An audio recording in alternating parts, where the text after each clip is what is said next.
Hi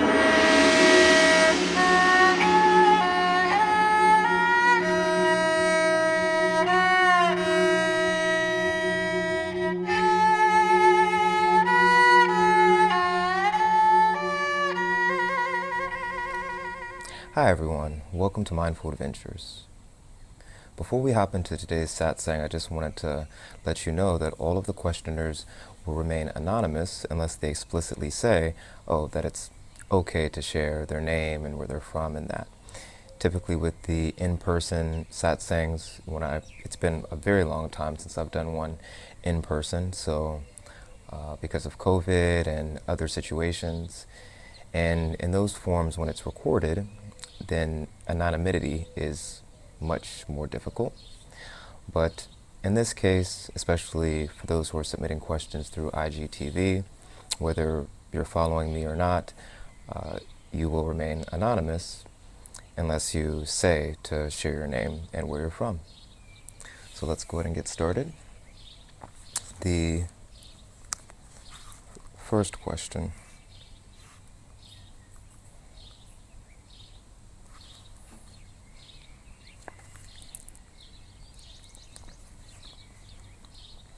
I try to hold space for others, but it wears me out. Oh, I know what that's like. And I find myself mentally exhausted and sometimes confused. Then my impatience grows and gets the better of me. How do I fix this? It's a good question. It says, I try to hold space for others, but it wears me out, and I find myself mentally exhausted and sometimes confused. Then my impatience grows and gets the better of me. How do I fix this?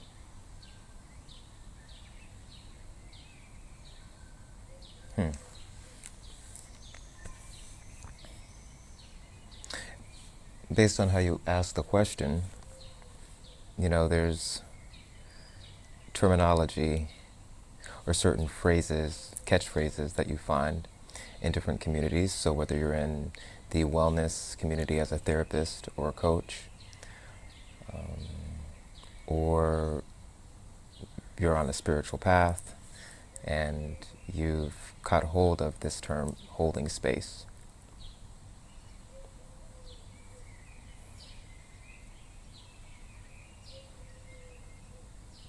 Holding space. Meaning, it could have a few different contexts. One context could be like holding a meeting. So you're holding the space of the meeting. The other context could be that you are giving somebody else room to express themselves, to be themselves, to share. That's also considered holding space.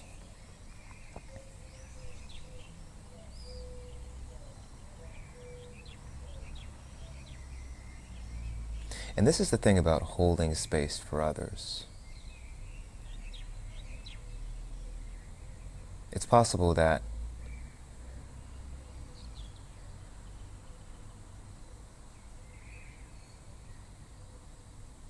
your mind may start chattering about, this is just semantics, or it's a figure of speech.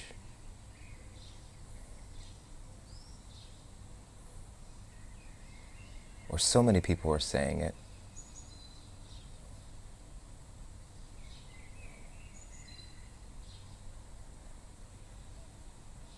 But I invite you to take a look at something about holding space for others. So right now, I assume that you're holding your cell phone. And if not, maybe it's propped up on something. And you're holding a glass of water, a plate of food. You're holding hands. These are the physical aspects of holding.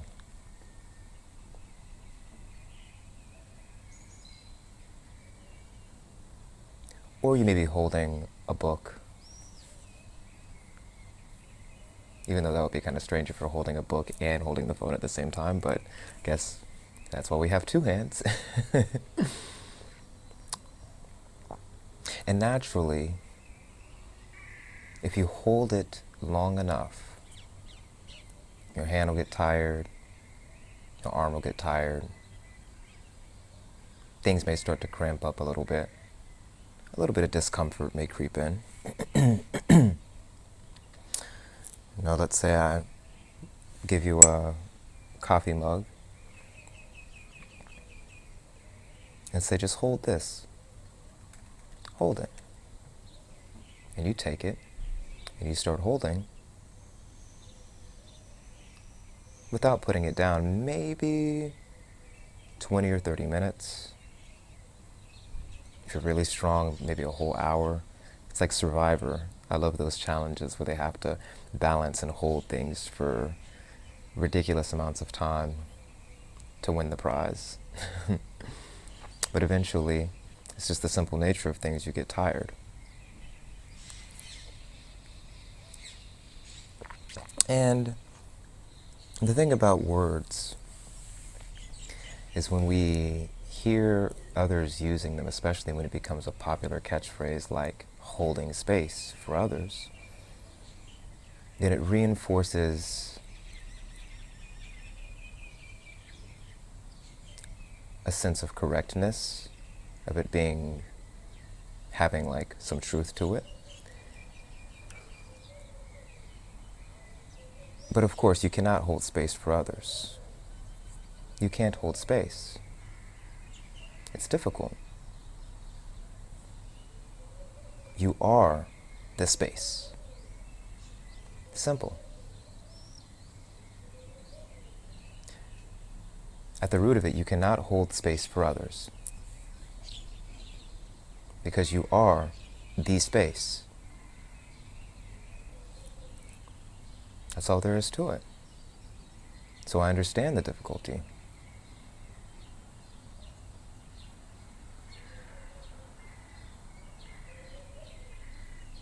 Holding space for others, giving them your loving attention.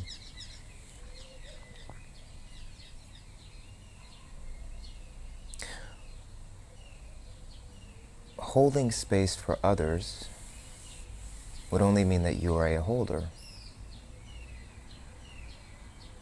Now, if you can't hold a physical object for too long without growing tired and weary, then how can you hold space? With what are you holding? Sounds like it's up here. And again, I know that maybe the mind is chattering and saying, oh, it's semantics, it's word usage. Well, if you can hold space for logic and reason, I invite you to hold space to potentially receive something that you do not know that you do not know. You are the space. Sights, sounds, words, voice, body.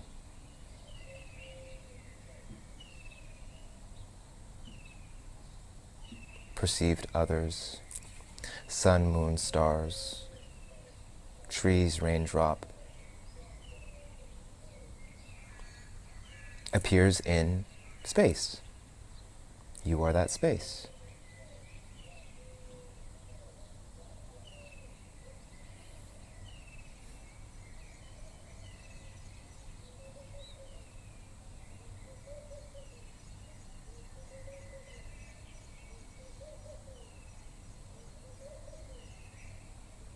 To be a holder of space simply means to give your total attention, undivided attention, to that which we call what we are holding. Undivided attention.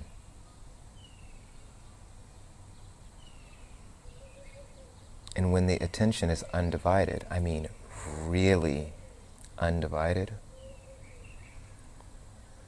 the idea of others does not even arise in thought. How can it?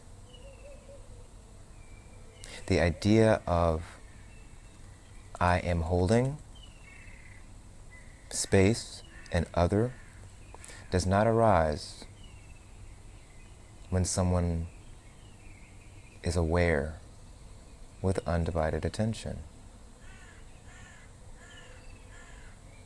Undivided attention meaning it is undivided between subject and object.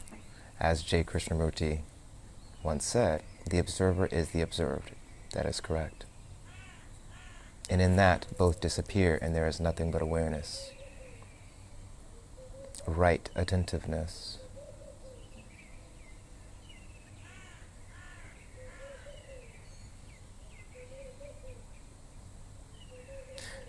So, I'm not saying there's anything wrong with using the language,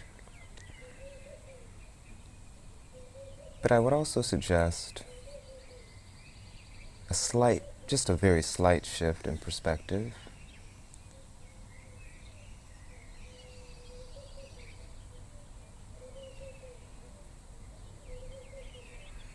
It's important to take time and aloneness in order to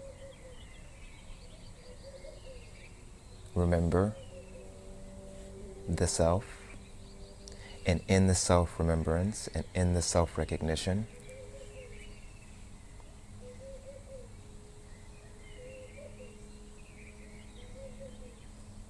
the opportunity for abidance will arise, and in abiding in that awareness, then you can move and play and have your way.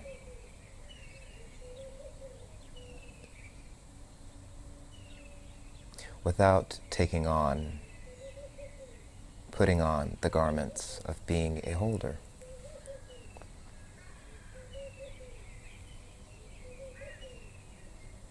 Again, you are the space, not a holder of space. You are the space in which the holder, the listener, the speaker, the sun, the moon, the stars, the raindrop, the ocean, the floor, the home, appear in.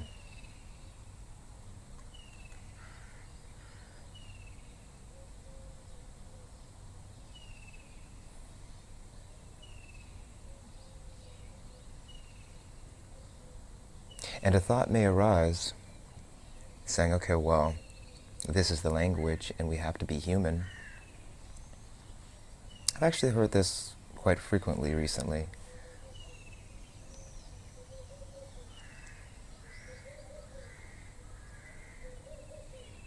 Ironically enough, it's from those who hold space, who say that they're holding space. Saying, okay, well, we need to be more human. Be more human. That which sounds logical and reasonable to the mind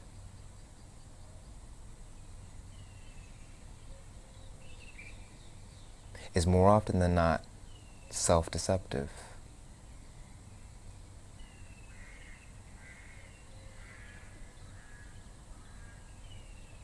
I would even go as far as saying that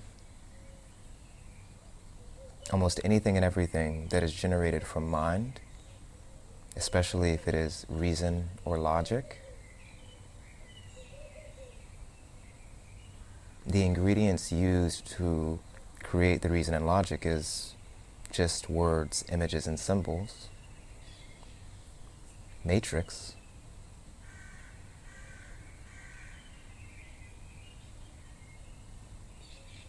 Making one prone to self-deception, and then spreading that self-deception since all is the self, and then others start to agree, and everyone's, yeah, holding space, the human experience, and everyone is reflecting off of one another and falling deeper and deeper into self-deception and knowing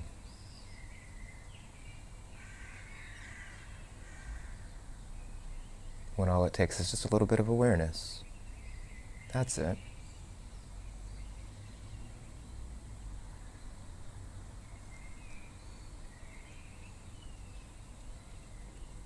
Being human Again, you are the space in which being appears in. And when being appears, the being, from there, human being appears, plant being, animal being, mineral rock being appears.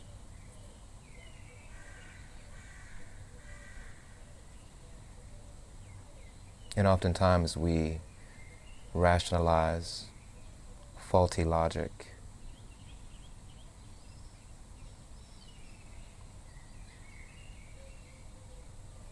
We rationalize and call it reason or logic,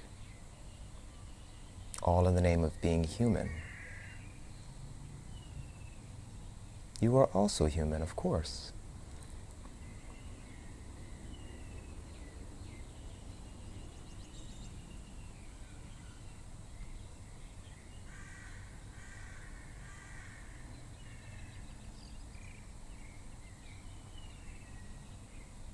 But it must mean that you do not know yourself.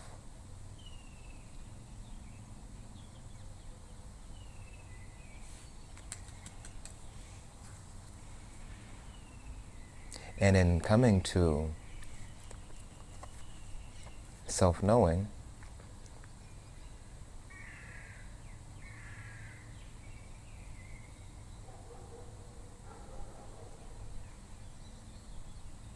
to know that which is inexhaustible,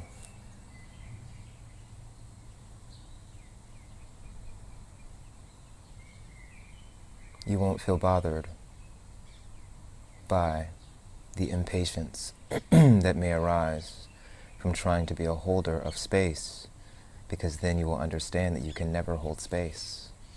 You either have undivided attention, right attentiveness, or not.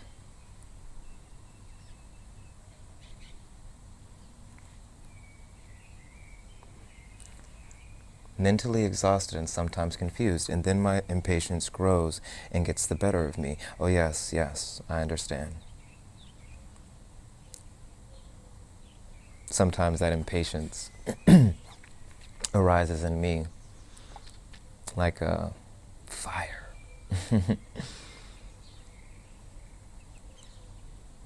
And when it does, that's when I know I need to stop, pause, check in, say, what am I feeling? What is the body saying? What is the energy that is flowing, saying, and how to respond? There's nothing wrong with impatience. I think we've been conditioned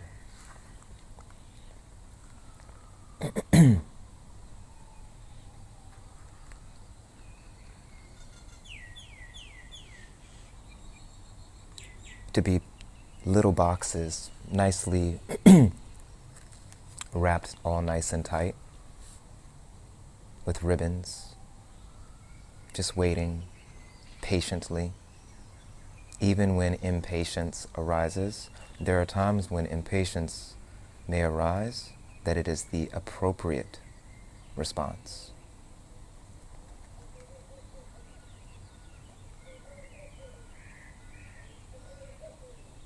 So just allow yourself to be and feel what you feel. Mentally exhausted, of course. Mentally exhausted because you are a holder of space. There are no holders of space. You are either undivided in attentiveness and awareness, which I think this is what is intended when people say holding space. But if you wear the garments of a holder, you will always grow tired and weary. It's just the simple nature of things.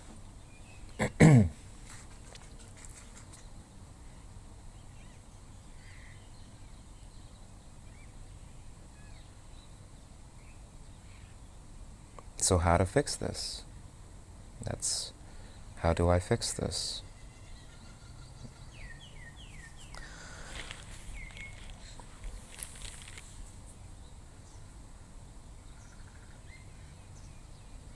I think the answer I gave is sufficient. Okay, the next question. Hey bro, my mind has become very impure. Hey bro, what's up bro? I'm thinking too much and making much tension. How can I balance, bro? All right, brother. Just going to read the question again. It says, hey bro, my mind has become very impure. I'm thinking too much and making much tension. How can I balance, bro?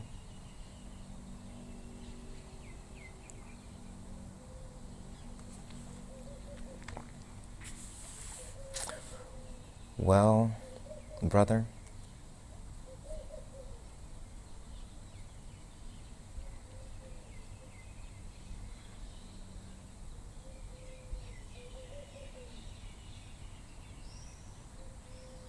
the mind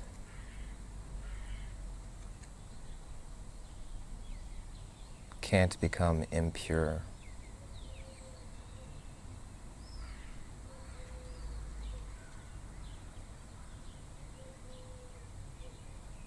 Mind is the impurity.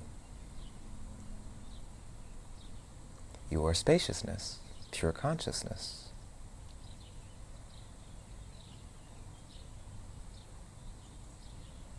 And in the mind chattering, that which you call thinking too much creates the illusion of a thinker. You are the divine witness, awareness, pure consciousness. If you are aware of thinking too much, I hope you follow. If you're aware of thinking too much, then you're actually much better off than what you may think you are, because you are aware of it.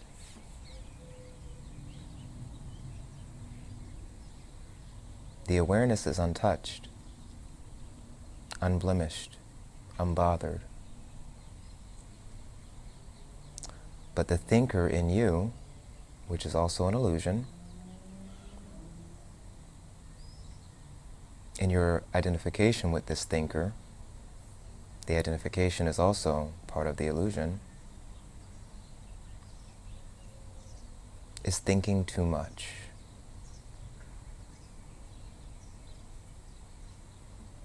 Mind is the impurity. Taste no mind, then there's purity.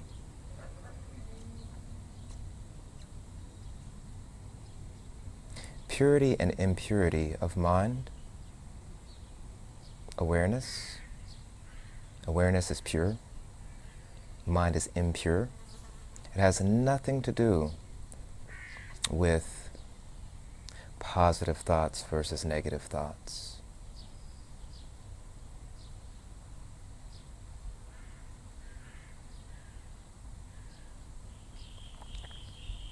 Or sexual thoughts.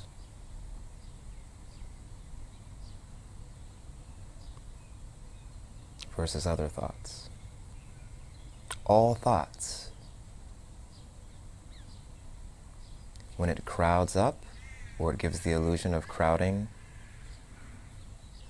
and piling up, all thoughts create disturbance, hence impurity. It has nothing to do with what the mind is chattering. It is just every chatter and every thought, if it seems like it's back to back to back, it is just a reconfiguration, permutation, and multiple combinations of the exact same ingredients. Take some time to witness and to rest back in your witnessing. Allow the dust to settle. But there's nothing really wrong. I don't think anything's wrong.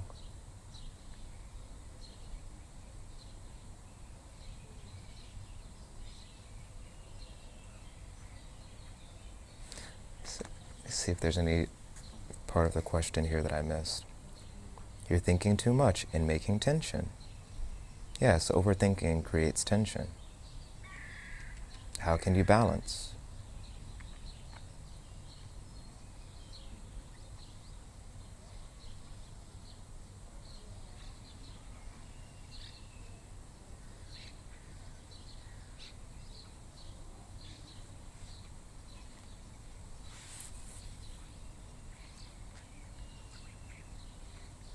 Let go. And suddenly there's balance. What are you letting go of? You're letting go of the identification of being a thinker with thoughts. The brain belongs to the body, but the mind does not belong to you. It never has.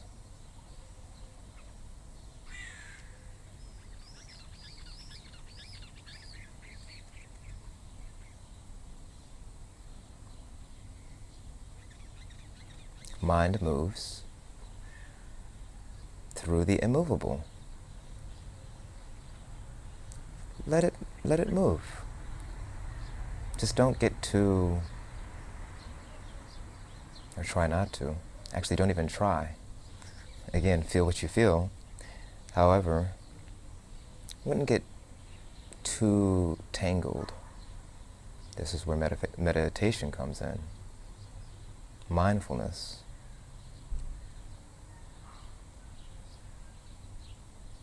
Or self-inquiry. The mind begins to chatter.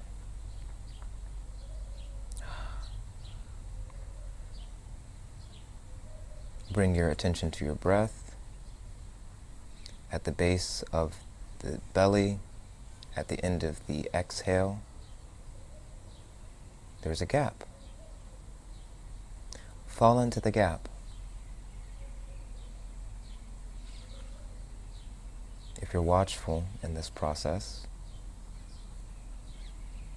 you'll see what I mean. Just fall into the gap and continue witnessing. The witnessing is continuous forever and ever. There is not a witness that you will discover. You will never discover the witness. The witness is. It's just awaiting recognition, remembrance. You are that already. You are already that. So, again, no need to worry. If the mind is moving, and there's a little bit of movement, and a little bit of impurity, which, by the way, there's no judgment. I'm not saying you are impure. No, you cannot be impure. It is not possible to be impure. Now, of course, total identification, or damn near total identification with mind may create a frenzy, and in forgetfulness, meaning forgetting oneself,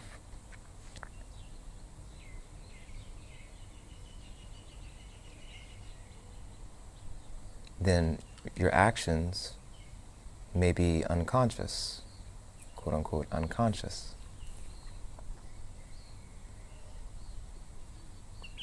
Just be very watchful and vigilant that this does not make it to the 6 o'clock news. The 6 o'clock news is also what I call forgetfulness. It isn't news, it's forgetfulness. It's what happens when people forget. They don't take the time to remember themselves, that all is the self. And if you do forget, it's okay. Just come back in awareness. remember, I'm the witness. I'm awareness. And then, and then the body's like, okay, I'm awareness. You don't have to go, don't monitor yourself too much. Just let go.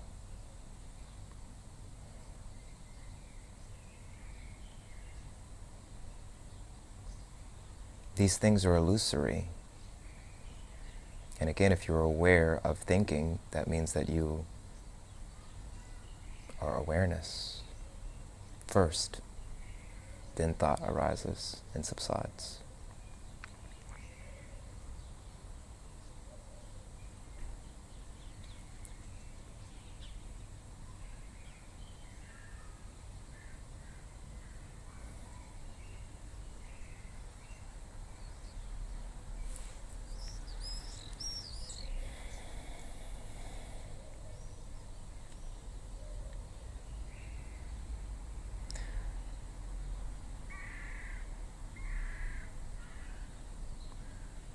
May all know spaciousness,